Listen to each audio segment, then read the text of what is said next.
Representative Tulsi Gabbard, who is Hindu, reached out to top Democrats to ask that Hindus be specifically mentioned in the resolution. Other members have suggested Catholics, Muslims, and all forms of racism should be added too. Pelosi then replied, "What's too broad about fighting hatred wherever it exists?"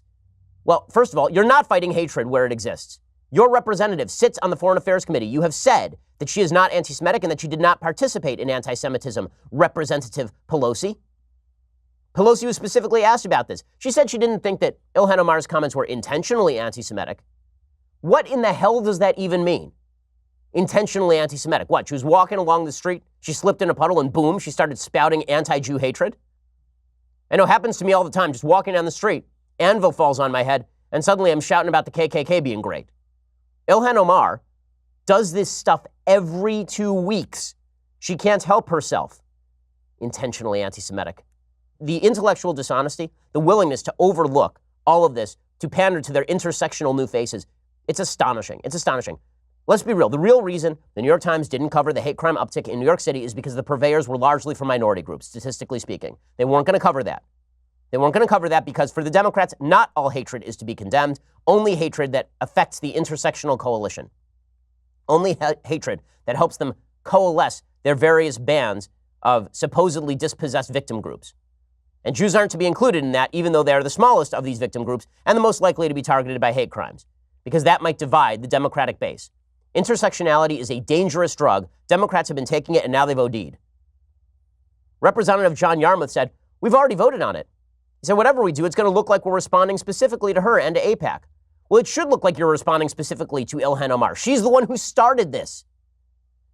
Majority Whip James Clyburn conceded some members felt Omar had been singled out for her comments.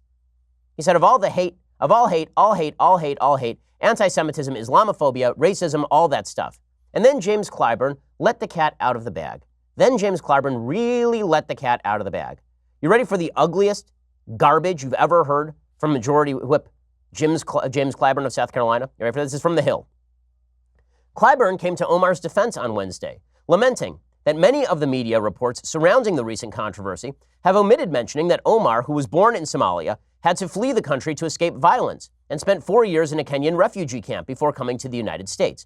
Her experience, Clyburn argued, is much more empirical and powerful than that of people who are generations removed from the Holocaust, Japanese internment camps during World War II, and then the other violent episodes that have marked history.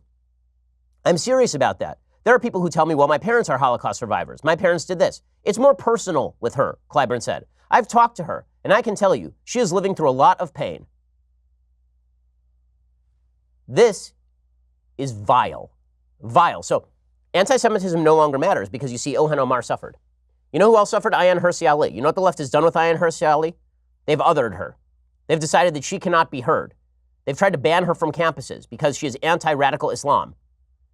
They've done that. She had the same worse experiences than Ilhan Omar. I'm not aware that Ilhan Omar was a victim of female genital mutilation as Ayaan Hirsi Ali was. Doesn't matter. Ayaan Hirsi Ali has been ousted by the Democrats and othered by the Democrats.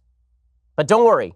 Ilhan Omar can be as anti-Semitic as she wants to because who cares about the Holocaust? It happened so long ago. Now imagine for a second a Republican saying about the history of slavery.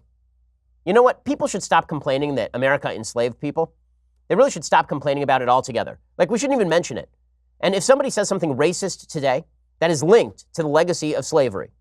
If somebody says something about enslaving black people today, that is linked to the legacy of slavery, we shouldn't, that was 150 years ago. Were you enslaved? Happened a long time ago.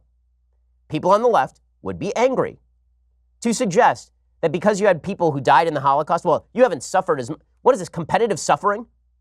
This isn't about who has suffered more. This is about a person expressing open Jew hatred and James Clyburn making excuses for it because he wants to kiss Ilhan Omar's ass.